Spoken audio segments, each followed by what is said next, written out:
சாய்நாதனே போற்றி. வாழ்க வையகம், வாழ்க வளமுடன்.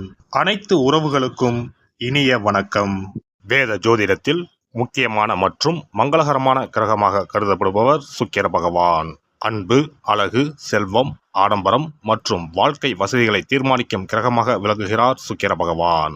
சுக்கிர பகவான் பொதுவாக சுமார் 25 நாட்களுக்கு ஒரு முறை தனது ராசியை மாற்றுவார். அந்த வகையில் வரும் மார்ச் மாதம் 26ஆம் தேதி வியாழக்கிழமை அன்று அதிகாலை 5:30 மணிக்கு மீனராசியில் இருந்து வெளியேறி மேசராசிக்கு பயிற்சியாக உள்ளார்.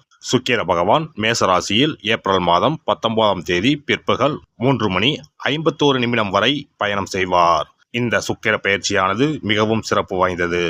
ஏனெனில் இது விசுவாச ஆண்டின் இறுதி சுக்கிர பயிற்சி ஆகும். அதே போல இது பாலபவம் வருடத்தின் வரக்கூடிய முதல் சுக்கிர பயிற்சி ஆகும். இந்த சுக்கிர பெயர்ச்சி உங்கள் வாழ்வில் பல மாற்றங்களை தரப்போகிறது. குடிசையில் இருந்த சில ராசிக்காரர்களின் வாழ்க்கை இப்போது கோபுரத்தில் ஏறப்போகிறது. பணம் பல வழிகளில் இருந்து வரப்போகிறது. இதுவரை இருந்து வந்த உடல் உபாதைகள் படிப்படியாக குறையப் போகிறது. பட்ட கடனை அடைக்க புது வழிகள் பிறக்கும். நடக்கப்போகும் இந்த சுக்கிர பெயர்ச்சியால் உங்கள் வாழ்வில் வளமும் நலமும் செல்வ செழிப்பும் பெற்று வாழ்வில் உயரிய நிலையை அடைய எல்லாம் வல்ல எம்பெருமானை வேண்டி விரும்பி கேட்டுக்கொள்கிறேன். கடகராசி அன்பர்களே, இந்த சுக்கிர பயிற்சியால் உங்களின் நிர்வாக திறமை அதிகரிக்கும். வருமானம் சீராக இருக்கும். வீடு, வாகனம் ஆகியவற்றை வாங்குவீர்கள். இல்லத்திற்கு தேவையான நவீன உபகரணங்களை வாங்கி மகிழ்வீர்கள்.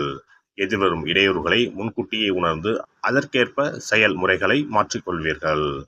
இல்லத்தில் தடைப்பட்டிருந்த திருமணம் போன்ற சுபகாரியங்கள் நடந்தேறும். தெய்வ வழிபாடுகளில் ஈடுபடுவீர்கள். அதே நேரம் சகோதர சகோதரி வழியில் சிறிது மனத்தாங்கல் ஏற்படலாம். எனவே விட்டு கொடுத்து நடந்து கொள்ளவும். அதோடு அனாவசிய வம்பு வழக்குகளில் ஈடுபட்டு பெயரை கெடுத்துக் கொள்ள வேண்டாம். மற்றபடி உங்கள் துறையை சேர்ந்தவர்கள் தாமாகவே தேடி வந்து நட்பு கொள்வார்கள். உங்களின் வளர்ச்சியை கண்டு பொறாமை கொண்டவர்கள் கூட உங்களுக்கு உதவி செய்யும் காலகட்டமாக இது அமைகிறது. இந்த காலகட்டம் உங்களை புத்துணர்ச்சியுடன் செயல்பட வைக்கும். கடந்த கால கசப்பான அனுபவங்களில் இருந்து விடுபடுவீர்கள். பொருளாதார நிலைமை சீரடையும். சேமிப்பு விஷயங்களில் கவனம் செலுத்துவீர்கள். நண்பர்கள் மற்றும் கூட்டாளிகளுக்கு ஆதரவாக இருப்பீர்கள். புதிய சொத்துக்களை வாங்கும் போது வில்லங்கம் ஏற்படாத வகையில் கவனமாக வாங்கவும். தொழில் ரீதியாக தேவையான பயணங்களை மேற்கொள்வீர்கள். உங்களின் மதிப்பு மரியாதை உயரும். சிலருக்கு அரசு விருதுகளும் பாராட்டுகளும் கிடைக்கும். சிலருக்கு புதிய வீட்டிற்கு பெயர்ச்சியாகும் வாய்ப்புகள் உண்டாகும். பூர்வீக சொத்துக்கள் வகையில் இருந்து வந்த வில்லங்கம் விலகி சுமூகமான பாகப்பிரிவினை உண்டாகும். பழைய சொத்துக்களும் விற்பனையாகும். இதனால் வங்கி கடன்களை திருப்பிச் செலுத்துவீர்கள். உடல் ஆரோக்கியம் சிறப்பாக இருக்கும். மருத்துவ செலவுகள் ஏற்படாது. குடும்பத்தார் உங்களுடன் விட்டு கொடுத்து பழகுவார்கள். உங்கள் தோற்றத்தில் வசீகரம் உண்டாகும். நீண்ட காலமாக தடைப்பட்டு வந்த குழந்தை பாக்கியம் இந்த காலகட்டத்தில் கிடைக்கும். பிள்ளைகளை வெளிநாடுகளுக்கு அனுப்பி படிக்க வைப்பீர்கள். எவருக்கும் இந்த காலகட்டத்தில் உங்கள் பெயரில் பணம் வாங்கி தர வேண்டாம். உத்தியோகஸ்தர்களுக்கு வேலைப்பளு அதிகரித்தாலும் உங்கள் செயல்களை செவ்வனை செய்து முடிக்கும் ஆற்றலை பெறுவீர்கள். சக ஊழியர்கள் உங்களுக்கு நேசக்கரம் நீட்டுவார்கள். அலுவலக ரீதியான பயணங்களின் மூலம் ஓரளவுக்குத்தான் நன்மைகள் கிடைக்கும். மற்றபடி உங்கள் கௌரவத்திற்கு எந்த பங்கமும் வராது.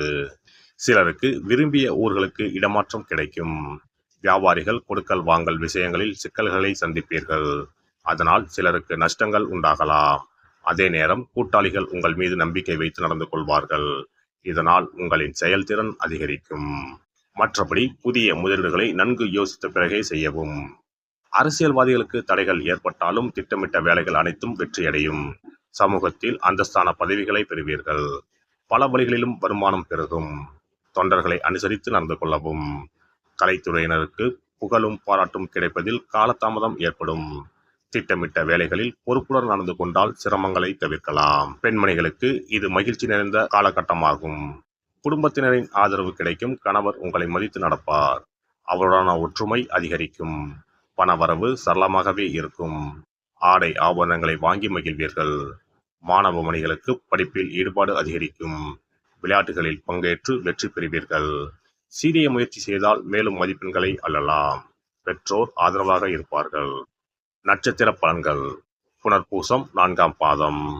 இந்த காலகட்டத்தில் இதுவரை இருந்து வந்த பலவிதமான பிரச்சனைகளில் இருந்து விடுபடுவீர்கள். பின்தங்கிய நிலையில் இருப்பவர்கள் முன்னேற்ற பாதையில் செல்வார்கள். தாயின் உடல்நலத்தில் கவனம் தேவை. பூசம் நட்சத்திரம். இந்த காலகட்டம் உங்களுடைய உடல் நலத்தை பொறுத்தவரை கால் மற்றும் தோல் சம்பந்தப்பட்ட உபாதைகள் வரலாம். சிலருக்கு ஊர் விட்டு ஊர் செல்லும் நிலை ஏற்படலாம். நல்ல பணப்புழக்கம் இருக்கும். ஆயில்யம் நட்சத்திரம். எடுத்த காரியம் அனுகூலத்தை கொடுக்கும். மதிப்பு மரியாதை சீராக இருக்கும். வீண் விவாதங்களை தவிர்க்கவும். குடும்பத்தில் தம்பதிகளில் இடையே இருந்த பிரச்சனை சுமூகமாக மறையும். முடிந்தால் திருவண்ணாமலை அல்லது பர்வதமலையை பௌர்ணமி அன்று வலம் வரவும். அல்லி மலரை அம்பாளுக்கு திங்கள்தோறும் சாத்தி வர குழப்பங்கள் அகலும். மனம் தெளிவடையும். ஒரு முறையாவது குலதெய்வத்தையும் இஷ்ட தெய்வத்தையும் ஒரே நாளில் சென்று தரிசித்து வாருங்கள். கடன் பிரச்சனைகள் தீரும். குடும்பத்தில் மகிழ்ச்சி நிலவும். மன நிம்மதி உண்டாகும். சிறப்பு தொகுப்பு. இனி சுக்கிர பகவானின் அருளை முழுமையாக பெற வெள்ளிக்கிழமையில் செய்ய வேண்டிய வழிபாடு என்ன என்பதனை பற்றி காண்போம். வெள்ளிக்கிழமை என்பது தெய்வ வழிபாட்டிற்கு உரிய நாளாகும். அதிலும் குறிப்பாக மகாலட்சுமியை வழிபடுவதற்கு சிறப்பான கிழமையாக கருதப்படுகிறது. நமக்கு செல்வத்தை வாரி வழங்கக்கூடிய மகாலட்சுமி தேவியும் குபேரனும் நம்முடைய பூர்வ ஜென்ம கர்ம வினைக்கு ஏற்ப பலாபலன்களை கொடுக்கிறார்கள். அதை அனுபவிக்க செய்யும் பொறுப்பு சுக்கிர பகவான் பார்த்து கொள்கிறார். ஒருவர் செல்வந்தராக இருப்பதற்கு ஜாதகத்தில் சுக்கிரன் அருள் கட்டாயம் இருக்க வேண்டும். சுக்கிரனுடைய அருள் பெற வெள்ளிக்கிழமையில் சுக்கிரஹோரை வரும் நேரத்தில் இவ்வாறு வழிபாடு செய்தால் சுபபோக வாழ்க்கையை அனுபவிக்க முடியும். ஒருவருடைய ஜாதகத்தில் சுக்கிரன் நீச்சம் பெற்றால் உடல் ரீதியான ஆரோக்கிய ரீதியான பாதிப்புகள் ஏற்படும். சொத்து சுகங்கள் எவ்வளவு இருந்தாலும் அதை முழுமையாக அனுபவிக்க முடியாமல் செய்துவிடும்.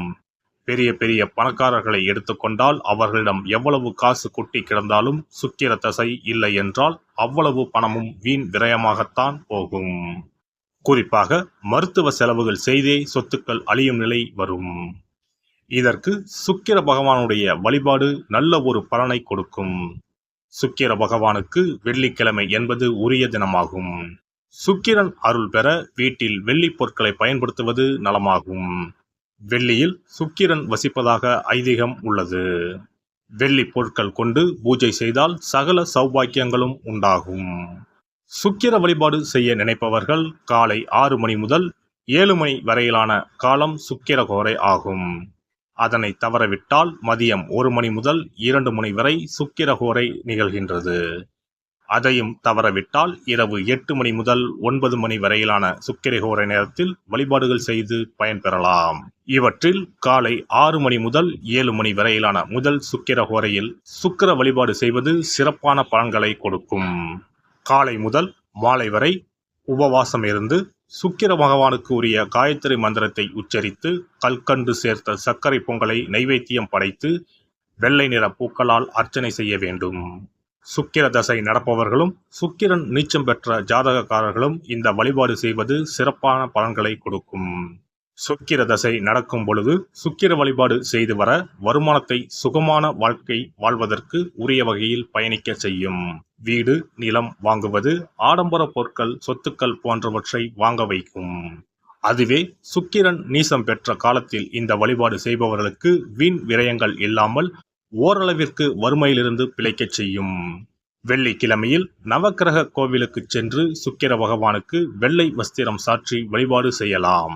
வெள்ளை நிற நைவேத்தியங்கள் தயார் செய்து கோவிலில் வரும் பக்தர்களுக்கு தானம் செய்யலாம். இவ்வாறு செய்து வர சுக்கிரனின் முழு அருளும் கிடைக்கப் பெற்று வாழ்வில் உயரிய நிலையை அடைவீர்கள்.